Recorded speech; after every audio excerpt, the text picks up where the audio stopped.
I look at challenges two ways. There's challenges that challenge you, like it's a problem, and then you have to, tackle that problem.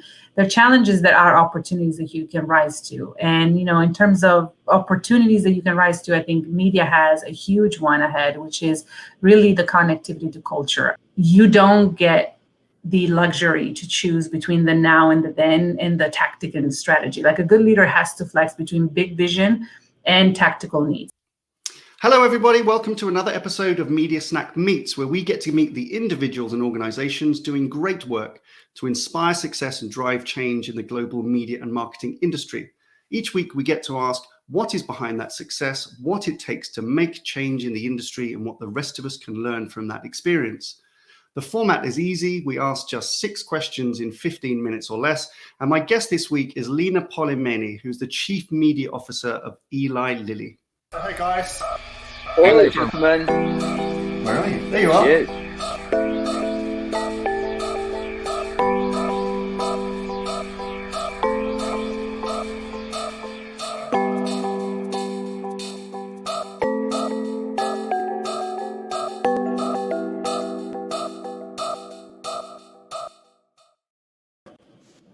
Hey, Lina. Hi, Dom. How are you? Very good. Thank you. Thank you for joining us on MediaSnack Meets. So I said in the intro, I mean, there's only a handful of people with the Chief Media Officer title, isn't it? It's quite an exclusive badge. We'll probably learn a bit more about that as we ask you some of our questions today. But let's just start off to just explain. You work for Eli Lilly. What do you do as the Chief Media Officer?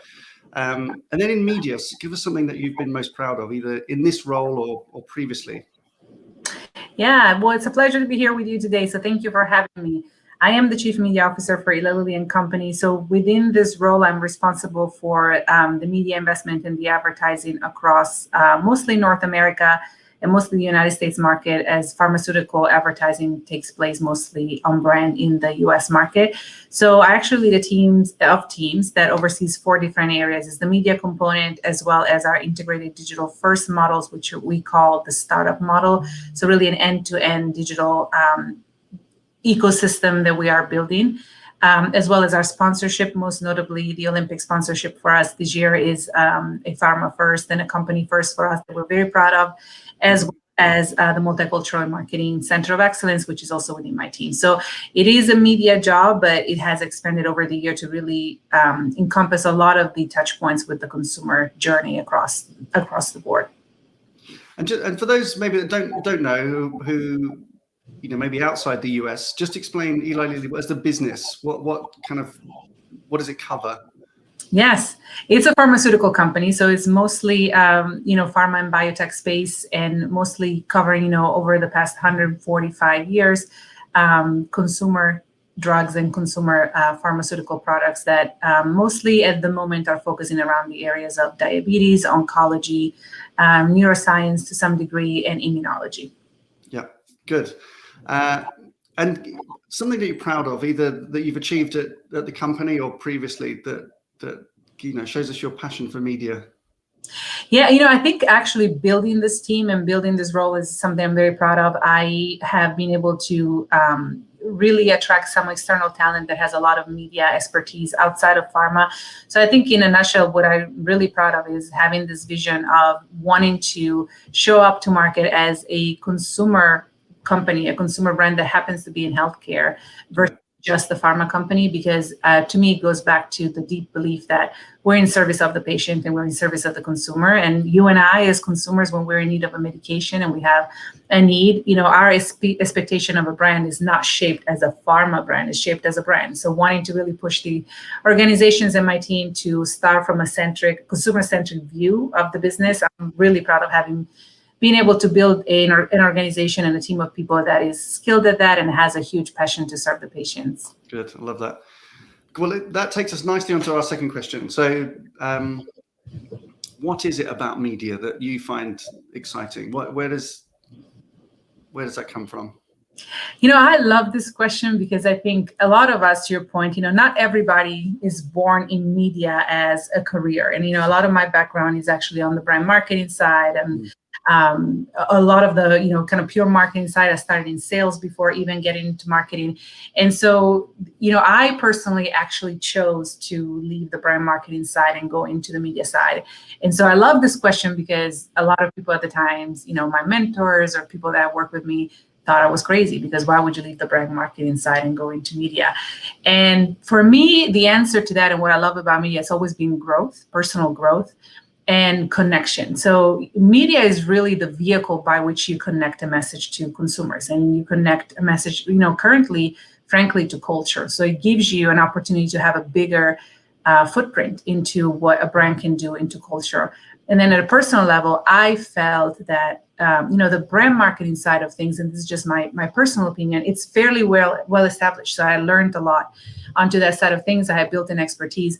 Media has always been where I can grow. If you think about the media landscape over the past 2 years, even if you were a media expert 2 years ago, just the streaming and data and tech aspect of the last 2 to 3 years would have made you a complete beginner over and over again. And that part I like. It's something I seek in my personal life, to always get myself into a beginner stage of things. And so to me, one of the best part in working into media is connecting to, frankly, people that tend to be smarter than me outside of the company, people that know a lot more than I do, and being in a continuous learning stage, but also purposely putting myself in a beginner stage every year, because the media landscape and the technology behind it is changing so rapidly that none of us can really claim expertise all the time. Yeah. And do you think that, I remember you telling me this, I think I've got it right, the story about, because I'm fascinated with the Chief Media Officer title, because I just think, as I say, it's quite a rare title still, despite probably the great need for it to be more present. Does that give you permission, do you think, to think a bit wider? Because you could say the observation when you talk about media directors generally is that can feel sometimes a bit narrow, like you're responsible for a bit of the company's spend and you have to make sure it's spent well. Media is this kind of great big exciting thing. Does the title elevate you to that? And am I right in saying that is your boss that told you to have that title? Is that right? Because she wanted. Well, so in the US, actually, there's quite a bit of us in the US. The ANA has actually written a white paper of the need for a chief media officer. So I think maybe, the conversation you and I had in terms of when I took the role, there was a need to define what this role was. And you're absolutely right. If you look at a media director, that is, closer to the investment, that is media strategy and implementation. And that is a need that you can feel fairly often within an organization, but doesn't really elevate the ability to impact the investment in a way that is useful for the organization, but it's also leaving a footprint within, and having a weight within the media marketplace as well. So we actually really anchored around best practices in the market. I do think it's a little bit different in the United States. The ANA had created a white paper industry-wide that really detailed the need of what a chief media officer was. And so it became the anchor for this role. At the same time, I think there's quite a bit in the US. I know just top of my head, Verizon and Colgate, different companies that have that footprint also have a chief media officer. I do think you nailed the difference, which is one thing is to have media planning and strategy and just execute on a given budget. Another thing is to, having a broader look of the investment and also having a broader look at how to leverage media to drive company-wise objectives and to really drive business and on the brand side. I don't think it's something you can do when you are in an execution mode, and you do need some level of enterprise conversations in order to be able to really tie to the business and also drive a portfolio strategy versus a brand by brand strategy. Yeah, that's great. I love that. Hopefully that's an inspiration to others watching. And Bill Duggan at the ANA will be particularly pleased, I think, because that's been a personal campaign of his, I think, to try and get more. So from that perspective, let's move on. So biggest industry challenges. I mean, I know there's a lot in media, not least how fast things change. But in your role, what do you see for your role as being some of the challenges for the business and being responsible for media? Yeah. I look at challenges two ways. There's challenges that challenge you, like it's a problem, and then you have to, tackle that problem. There are challenges that are opportunities that you can rise to. And, in terms of opportunities that you can rise to, I think media has a huge one ahead, which is really the connectivity to culture. To me, after the pandemic and after, I think a lot of people and the general population and every one of us, has had the time to reflect on what matters and what doesn't, and just taking a different look at things in general. I think media has an opportunity to really be a connector with what matters within culture, being a translator between brand promises and, business sides of the brands as well, to create meaningful messages for consumers. I do think that, purposeful and purpose-driven marketing is not a trend anymore, and is not a thing that can be an add-on. I think media has the responsibility to tie together, and connect content to delivery, and also where the conversation and culture is. So that's a challenge, but it's an opportunity. It's a huge one, and I think is one that goes across brand. That is not a brand by brand conversation, or a Lina as the chief media officer conversation. That is an industry-wide conversation. And what's the role of media within culture, and how do we elevate voices of people that actually already have a place within that discourse? So that's one that excites me. And in terms of, problems and challenges ahead, I think, in the pharmaceutical industry, we always have a data, limitation and question mark, in terms of we have to be very respectful of the privacy of the data, of course. And as we operate within those constraints, obviously, like any other industry, we're looking at what is this going to look like after cookies go away, and after, what is the role of first party data, and what's the right place for us to play into that. And I think that's an interesting one for us ahead. The one challenge I always have in the background for me, but it's a good one to have, is talent, and making sure that we continue to have not just the diverse pipeline of talent, but I really have a passion to create new talent and bring new passion into the profession as well, and making sure that we do that across the board and across different companies. So I think those would be the three areas for me. Good. You're making this very easy for me, because we're just going seamlessly into your levers of leadership then. So, you lead an organization, but also you work in a large organization. What's over the course of your career been some either great leadership advice you've received and is valuable to you, or something which you give to others that you think is helpful? I have a couple. Personally, I always share, I am the daughter of a commander. My dad was in the Italian army growing up in Italy, and my mom was a Latin teacher. So my experience in life, life has been explained to me between war strategies and Greek mythology. That's kind of how life has been explained to me. And so because of that, I think the best leadership advice for me is always, a lot of it comes from war strategies from my dad. But it also comes from the human centricity that, in a way, Greek mythology brings to always also as well. So one of the key pieces is that I think a good leader, in my experience, and what I have always brought with me, you don't get the luxury to choose between the now and the then and the tactic and strategy. Like, a good leader has to flex between big vision and tactical needs. And so, if you apply that to war strategy, the real great commanders are the ones that have the vision and can pull people through, what the ultimate goal is, but at the same time spend the evening, in the trenches talking to soldiers and figuring out what they really need in the trenches. And so I do think that applies to great leaders, not just in terms of, knowing what's happening, but also to connection to people. Because at the end of the day, it's really true that you're only as strong as the team that's behind you.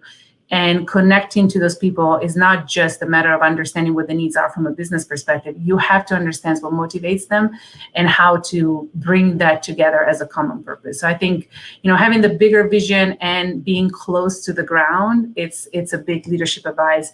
Another one that I always share is, and I've shared this before, is, my father actually always used to tell me, in any great accomplishment, he still reminds me of this Latin way of saying, which is virisque adquirit eundo, which means, and she gathers strength as she goes. That's a really important one for me, because it means that you don't have to have all the answers at any given time. You have to have a solid confidence in yourself that you have the tools to find the answers as you go.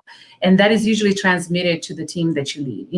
At the end of the day, for me, the biggest leadership advice is I'm in service of the team that I am leading, and I'm in service, for me, in my industry, of the patients that ultimately I'm trying to get information to. And if you keep that in mind, I think a lot of things kind of fall into place as you're trying to, take out the 300 million fires that we all have every day.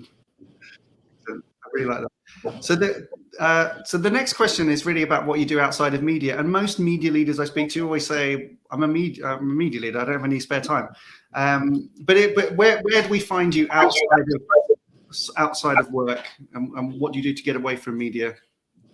I don't do media outside of work. Let's be clear. Like I got spare time.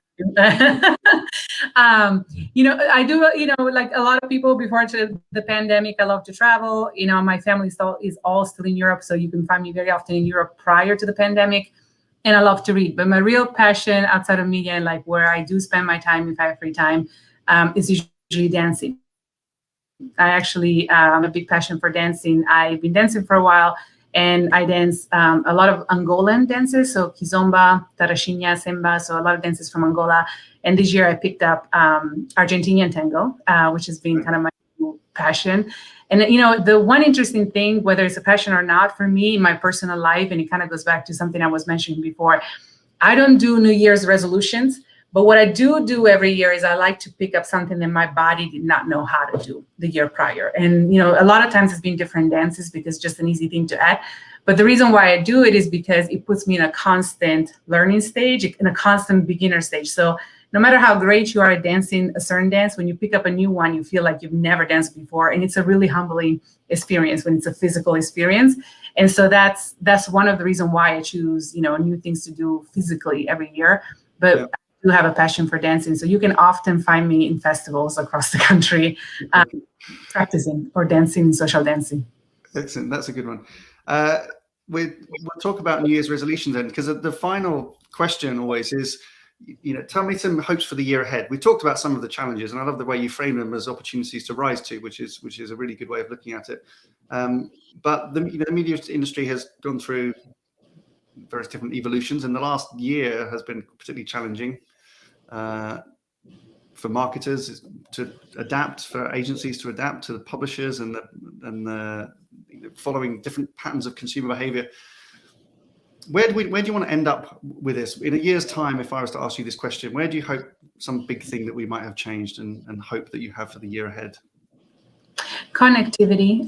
What I hope we don't lose from this example of the pandemic and what we learned in the pandemic and we carry forward is connection to real people. So for me, is the patients that we serve. In general, for the media industry is, the media industry is a complex, machine and enterprise. And I think staying connected to the people we're trying to actually reach and what are their hopes and their dreams, and consumers specifically hopes and dreams, that's my hope for the industry's connectivity and realness in the discussion. I love that. Lina Polimeni, Chief Media Officer, Eli Lilly, thank you very much. Thank you, Tom. Who would you like to meet on future episodes? Please let us know in the comments below. Subscribe to our channel, where you will also find previous guests, including leading media executives from companies like P&G, L'Oreal, Mars, MasterCard, and many more. Plus some of the industry's most provocative thought leaders, such as Belinda Smith, Jerry Dakin, Professor Mark Ritson, Nadine Cart-McHugh, and Gary Vaynerchuk. You can also subscribe to get new episodes each week, and if you like this episode and think someone else would, then please do share it. Thanks so much for watching.